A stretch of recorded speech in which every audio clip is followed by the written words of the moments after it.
गांव में तुलाराम नाम का एक साहूकार था। वह बहुत मेहनती था। वह सुबह 5 बजे उठकर सबसे पहले हनुमान मंदिर जाता। इसके बाद वह अपने खेतों में गोदाम में जाता और फिर अपने भैंसों के तबेले में जाता था। उसकी मेहनत के कारण उनका काम अच्छा चल रहा था, जिससे वह और ज़्यादा अमीर हो गए थे।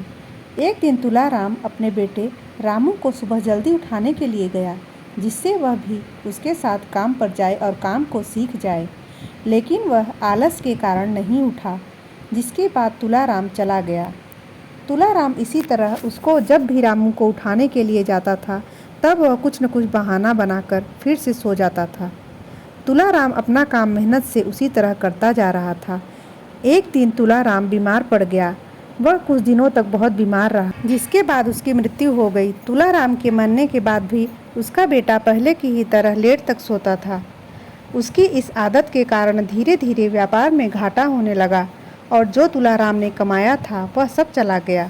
यह सब देखकर तुलाराम की बीवी ने रामू को बुलाया और कहा कि हमारे व्यापार में बहुत घाटा हो रहा है, इसको सही करने के लिए तुम कुछ करो। मुझे व्यापार नहीं आता, इसमें मैं क्या करूं? दूसरे गांव में तुम्हारे नाना रहते हैं, तुम उनके पास जाओ और उनसे कुछ व्यापार की बातें सीखो। रामू ने ऐसा ही किया। वह अगले दिन दूसरे गांव अपने नाना से मिलने के लिए गया। उसने नाना से व्यापार में घाटे की बात बताई।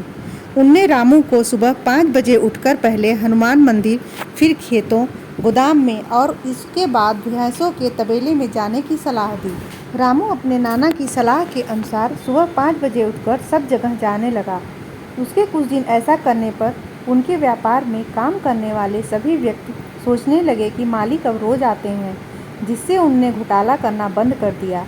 इससे उनका व्यापार फिर से अच्छा चलने लगा और पहले की तरह हो गया। यह देखकर रामू की माँ बहुत खुश हुई और उसने रामू को अपने नाना को धन्यवाद बोलने को भेजा, जिनकी वजह से यह सब हुआ था। रामू अपने नाना को धन्यवाद बोलने के लिए उनके घर गया। उसके नाना ने रामू को बोला, तुम पहले आलस करते थे, जिससे व्यापार में घाटा हुआ था। अब तुमने आलस करना बंद कर दिया, जिससे तुम्हारा व्यापार फिर से चलने लगा। अब रामू को यह बात समझ आ चुकी थी। तो दोस्तों, इस कहानी से हमें यह सीख मिलती है कि हमें कभी भी आलस नहीं करना चाहिए। आलस करने से नुकसान होता है, जिस तरह रामू को पहले इससे नुकसान उठाना पड़ा। तो दोस्तों, आज की यह हमारी कहानी आप लोगों को कैसी लगी? ऐसी ही रोचक कहानियों के लिए सिंह स्टोरीज टीवी को सब्सक्राइब कीजिए, अपने दोस्तों के साथ शेयर कीजिए। तो मिलते हैं किसी और ऐसी रोचक कहानी के साथ। तब तक के लिए नमस्कार दोस्तों।